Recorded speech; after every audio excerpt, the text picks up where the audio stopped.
औज़ुबिल्लाहि मिनश्शैतानिर्रजीम बिस्मिल्लाहिर्रहमानिर्रहीम।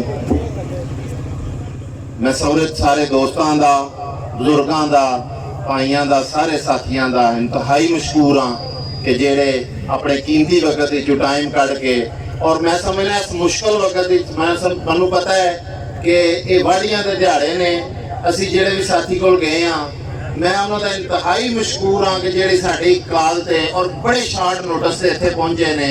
मैं उन्होंने शुक्रिया अदा कर ही नहीं सकता, क्योंकि मैनू पता है कि जिमीदारां दे इन्हां दिनां च कितनी मसरूफियत है और उन्होंने को एक मिनट नहीं है इस मसरूफियत जो टाइम कढ़न वास्ते। लेकिन फिर भी तुसीं साडे कहण ते चौधरी मूसा लाई साहब वास्ते, चौधरी मूसा लाई साहब की गलबात सुनने वास्ते और साडी पाक फौज दे नाल यकजहती वास्ते तुसीं इत्थे आए हो, मैं तुहानू सारिआं नू खराजे तहसीन पेश करना और मुबारकबाद करना।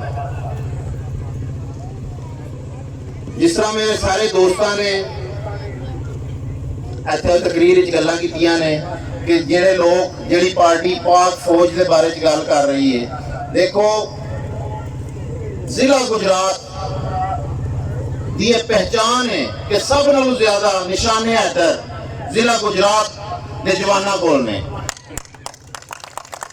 और 60% आबादी दे विच हर तकरीबन हर घर का जवान फौज दे विच है और अपनी जाना कुर्बान करने वास्ते हर वक्त तैयार है। और जेड़ा बंदा फौज के खिलाफ गल करता है, मैं समझना उस बंदे नू गद्दारी का बड़ा छोटा जिहा लफज है, उन्होंने सजाए मौत देनी चाहिए। क्यों कि असी जेड़े आजाद मुल्क च रहने यहाँ पे एक कायदे आजम का जो तोहफा सानू मिले और उस तो बाद साड़ी पाक फौज की वजह नाल असी इस मुल्क आजाद मुल्क की सांस लै रहे हैं। नहीं तो तुसी इंडिया दे विच जाके देखो मुसलमानों के हालात के ने, उत्थे किस तरह उन्होंने जुल्म जबर किया जाता है, उन्होंने नमाज नहीं पढ़न दी जाती, उन्होंने मस्जिदां कायम नहीं करन दित्तियां जांदियां, मस्जिद अक्सा उन्होंने शहीद कर दी है। जेड़े बंदे उत्थे कुर्बानी दिंदे ने उन्होंने वो कतल करते हैं, लोगों दी मुसलमान बच्चियां दी असमतां लुटदियां ने पईयां। पाकिस्तान ये क्यों नहीं हो रहा? क्यों कि साडी पाक फौज मुतहद है और साडी हिफाजत कर रही है।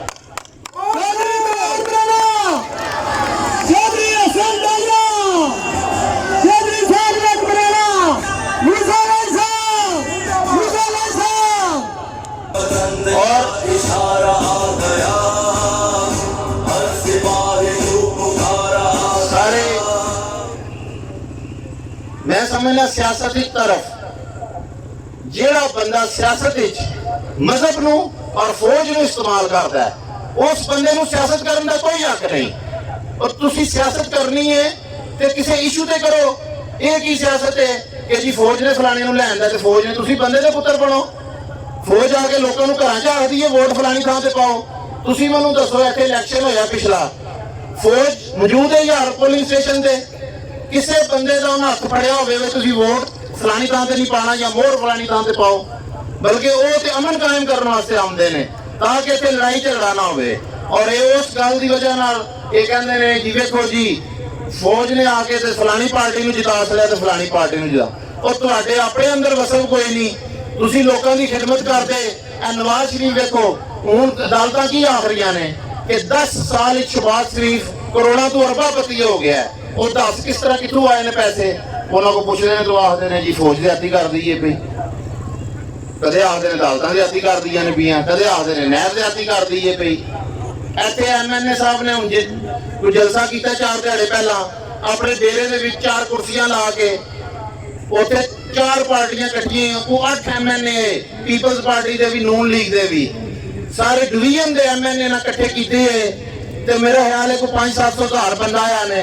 और तुहानू ते शर्म नाल सियासत छड़ देनी चाहिए है। दूजा जलसा सी यूनियन कौंसल दिलावरपुर ते सिर्फ एक यूनियन कौंसल का करने यहाँ पे, और तुहाडे नालों ज्यादा आवाम इत्थे मौजूद है सानू सुनने वास्ते। जिंदाबाद जिंदाबाद इमरान बराड़ा जिंदाबाद। इहदे तो तुहानू साबित हो जाना चाहिए कि तुहाडी मकबूलियत आवाम विच की है। तुहाडी कोई मकबूलियत नहीं आवाम विच। अगर तुसीं समझदे तुहाडी मकबूलियत है ते मैदान विच किरे पेड़ लाओ ते जलसा करो, पता लगे। पर इन्होंने वो 4 जी इकट्ठे करके कदे आखते असं ठोकर मारीए तो फलानी शैन जो हो जाती है। तुसी ठोकर अभी वेखी नहीं, जिस वेले ठोकर पई ना उस वेले तुहानू पता लग जाएगा। पिछली बारी चले जलसे से ठोकर पईयां ने ना, वेखियां ही सारे लगियां ही ना, फिर रोंदे आते ज्यादती हो गई है। इस वास्ते बच्चों अल्लाह की ठोकर तू सियासत पिछे या नवाज शरीफ पिछे अपना दीन ईमान नहीं खत्म करना सी। देखो सियासत अपनी जगह है, लेकिन असी कवरेज भी जाना मरना भी है। कोई बंदे के अंदर ईमान जमीर होता है कि नहीं होता? जिस बंदे अंदर जमीन नहीं जो बंदा है यार नवाज शरीफ ਨੂੰ ਜੇ ਅਦਾਲਤਾਂ ਭਲਾਉਂਦੀਆਂ ਨੇ ਕਾਨੂੰਨ ਦੇ ਮੁਤਾਬਕ, ਜੇ ਸੱਚਾ ਅਧਿਕਾਰ ਆ ਜਿਹਦਾ ਉਹਨੂੰ ਸਜ਼ਾ ਹੋਈ ਹੈ। ਇੰਗਲੈਂਡ ਨੱਸ ਗਿਆ ਬੰਦਿਆਂ ਨੂੰ ਆਖਦਾ ਰੋਡਾਂ ਤੇ ਆਓ ਮੇਰੇ ਵਾਸਤੇ। ਉਹ ਤੂੰ ਪਹਿਲਾਂ ਲੀਡਰ ਦੇ ਅੱਗੇ ਆ ਕੇ ਲੱਗ ਰੋਡਾਂ ਤੇ तेरे पिछे आवाम निकले। इतने जो मूसा लाई घर प्यार हो तो सानू आखे भी आ जाओ रोटा के डंडे खाओ, असी खाने असी आखे चोई साहब अगे आओ ना, तुसी भी साडे नाल खाओ। तुसी एक खाता असी 4 जरूर। जिंदाबाद जिंदाबाद चल इमरान मराना जिंदाबाद। लीडर का काम में अगे लगना, सब नालों पहला लीडर का काम में अगे लग के आवाम लीड कराना।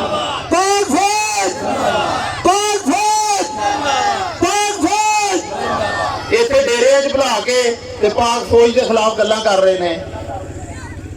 असी सारे मुहिबे वतन हाँ, असी किसी भी मुहिबे वतनी पे शक करना नहीं चाहते, लेकिन जो बंदा फौज के खिलाफ गल करेगा और साडी नबी पाक सल्लल्लाहु अलैहि वसल्लम की शान च गुस्ताखी करेगा, असी उन्हें कदे माफ नहीं करांगे। ये 2 चीज़ां, एक साडा ईमान, नबी पाक सल्लल्लाहु अलैहि वसल्लम। जिहड़ा बंदा कलमा पढ़दा है उन्हां वास्ते नबी पाक उन्होंने जान भी देने वास्ते असीं तैयार हाँ। और जिहड़ा बंदा पाकिस्तानी है वो फौज के खिलाफ गल नहीं कर सकता, वो अपनी फौज के पीछे खलोते है और फौज के वास्ते जान देने वास्ते तैयार है। असीं किसी सूरत बर्दाश्त नहीं करांगे कि साडी पाक फौज नूं मुलायम किया जाए और उन्होंने एक डेरियां ते बंदियां नूं बुला के दसन वे पाक फौज के खिलाफ लोगों नूं करदे हो पे, दौलतां के खिलाफ करदे हो पे। ये ज्यादती असीं नहीं होंदे आंदे, असीं एहतजाज करांगे इहदे खिलाफ। जिन्नी साडे कोल आवाज़ बुलंद करन होई, जिस जगह ते करन होई, असीं इहनूं कंडेम भी करांगे और इहदे खिलाफ एहतजाज भी करांगे। इहदे नाल ही मैं दोबारा तुहाडे सारे साथियों का बहुत मशहूर हाँ। जिन्ने दोस्त मेरे आए ने मेरी कॉल ते, मैं सारिਆਂ ਦਾ फर्दन शुक्रिया अदा करना और इहदे नाल इजाजत चाहना ताकि चोई साहब ते गल करन दिया कि चोई मूसा साहब ते चोई साहब नवाज।